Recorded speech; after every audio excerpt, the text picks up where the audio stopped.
The dangers of wheat. Number one, gluten. What is the problem with gluten? Gluten is highly inflammatory to the gut. You see, this is a gut wall. And this gut wall is supposed to be as intact as possible.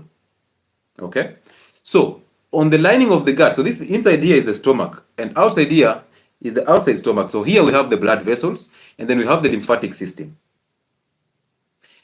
So that anything that you absorb from the gut is taken into the blood vessel and carried all the way to the liver for metabolism. Now, when you eat those seed oils, you open up the gut wall, perforation, because of the radicals. When you eat that wheat, you open up the gut wall, you cause a celiac disease. When you eat that sugar, you open up that wall. When you use those antacids, you open up that wall. When you neutralize stomach acid, you open up this wall. And now stomach content are exposed to the immune system. Therefore, anytime you eat that egg, the egg white particles seep through this celiac wall, this wall that is leaking, and encounter the immune system. And the immune system knows that this is a foreign thing, so it targets it, hits it hard. That hitting hard is what you see on the skin, and then you call it protein allergies because your doctor was brainwashed to think that is protein allergies. So most of you are actually suffering from wheat intoxication, and you're thinking this is protein allergies.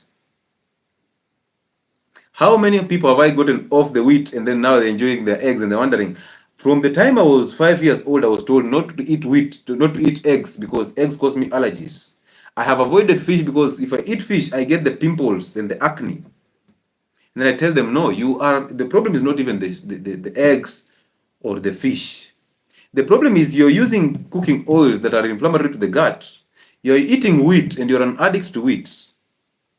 You're taking antacids and antibiotics all the time. So your gut integrity, the integrity of the wall of the gut is actually messed up already. Now, anything that you eat is actually exposed to the immune system. So you're just lucky. And this is where autoimmune conditions start from. So wheat is actually number one of the causes of autoimmune conditions. But what does the doctor say about autoimmune? He just tells you it's your immune system targeting your own tissues. You think your body is stupid that one day it just wakes up and starts killing its own cells. Do you think how that's how you're designed? That the liver can just wake up and produce antibodies that are killing the heart, that are killing the brain from nowhere? It starts here. And when I tell you you're actually causing problems by inflaming your gut, go fix your gut, you start asking me, how do I fix the gut? There's a video about fixing gut on the internet. I put it there specifically for you. I tell you to fast, you tell me, I will faint, but you're asking me how to fix the gut. So how do I help? Amazing, right? So that is number one. Gluten is highly inflammatory, causes you gluten intolerance, and causes you a celiac disease. That is where you get nutrient deficiencies. And you see, the gut wall is supposed to be intact for you to absorb nutrients optimally. But if the gut wall is open, you cannot even absorb those minerals, those nutrients. And by the time this gut wall is opening up, that means your stomach acid is weakly acidic. It's actually headed towards the neutral pH. So the pH is high. It is supposed to be low. So this means you cannot even be able to digest protein because you need a strong acid in the stomach to digest protein. Now, if you cannot digest protein, you cannot release amino acids. So therefore, again, you're absorbing minimal, suboptimally, very minimal amounts of these minerals and nutrients and amino acids. And these amino acids are supposed to make hormones, to formulate hormones that will regulate biological functions like sleep. Now you end up having indigestion, you end up having constipation, you end up having mineral deficiencies. Now you need a supplement. You end up having insomnia, and they give you other supplements for sleep, but they have not fixed your gut. So the sleep will not be there. So the faster you fix the gut, the better for you. Mineral deficiencies come as a result of wheat products, nutrient deficiencies, insomnia, mental health conditions. You're messing up the gut. So blame it on the wheat. Stop blaming it on the meat. Anything that you're seeing on the skin, that bad skin, those pimples, that acne, is actually a messed up gut. So go fix the gut. And you can use as much skin products as you can. You can use as much antidepressants as you want, but you will never change the situation of the gut. If you don't fix the gut, simply remember there's a direct relationship between the gut and the brain and the gut and the skin. So the earlier you fix the gut, the better. Again, so you already realized wheat gives you intolerance, the celiac disease. Wheat gives you mineral deficiencies. Wheat gives you skin problems, and protein allergies. Put that protein allergies in quotes.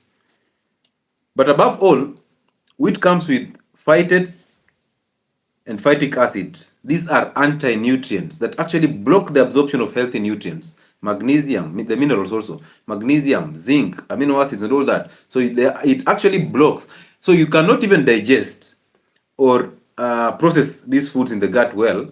You are also limiting yourself from absorbing them because it blocks the absorption of healthy nutrients. So imagine that disaster. You cannot process the food, you cannot absorb healthy nutrients, and then you're suffering from a leaky gut. Ay, a lot of problems, man. Chapati, ay, hata brown bread, wacheni nayo tu.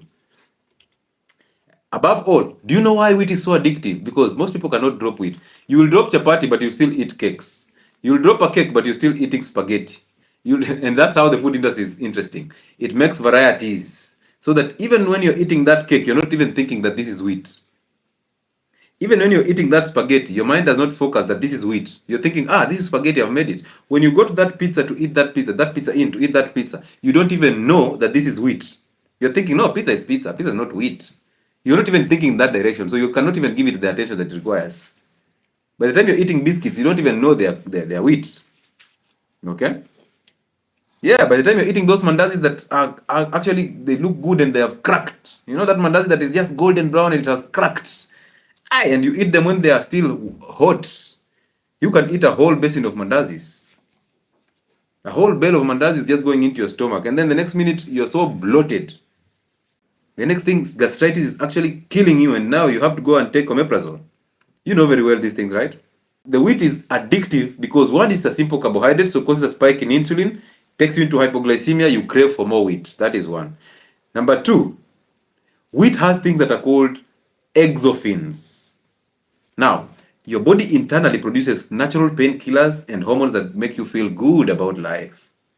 These are the hormones that you produce after sex, after an achievement, after eating sugar and wheat. From inside, they are called endorphins. Endo from inside. These endorphins, they go into the brain and they stimulate the receptors that are called mu receptors, mu receptors. Those receptors are the same receptors that are stimulated by drugs that kill pain. Remember when we talked about narcotics? The morphine, the pethidine, the tramadol. They stimulate the mu receptors to give you euphoria, you feel good, and then they suppress pain. You remember that? They don't even kill the pain. They actually change your perspective of pain so that you now feel euphoric and you forget you had the pain. This is the same thing that exophins in wheat, they are called gliadins. This is the same thing they do. What they come in, and when they come in, they stimulate these mu receptors. When they stimulate these mu receptors, they give you a euphoric feeling. So you feel good about that wheat. And that's why you're addicted to chapati from one center. If that guy did not cook those chapatis, you're so angry. If Mama Fulani did not make those chapatis, you don't want them. So they give you a feel good. That effect of feeling good and euphoric gives you addicted to this wheat. So one, a simple carbohydrate, problems. Two, stimulates the mu receptors in the brain to give you a fake feeling of high. And that fake feeling of high is brought down so fast that you need more. It's like smoking cigarettes. This guy can get so angry right now, but give him one cigarette. His Mox is the best person you can ever interact with. He's now just flipped from anger to this loving guy, this father, teaching you about life. But then that nicotine is broken down so fast, boom, he wants another cigarette. If you don't top it up, problems. And it can be very violent. This is the same thing that happens with wheat. And that's why most ladies have suffered the consequences of men telling them that if you cannot cook good chapati, you're not a wife material. Males. So now, being a wife material is not even about character. It's now about cooking chapati. And then now she cooks those chapatis for you. And then now the next thing is 1 year, 2 years into that marriage, you are unable to erect. And now you still want her to call you husband material. Yeah? Husband material now, right? 2 years down the line, you've ate yourself chapatis, you're now belching like crazy, your pot belly is there, estrogen is going up, no erection, no sperm count, very poor quality sperm, and now you want to be called the man. Just because you still buy the wheat flour, right?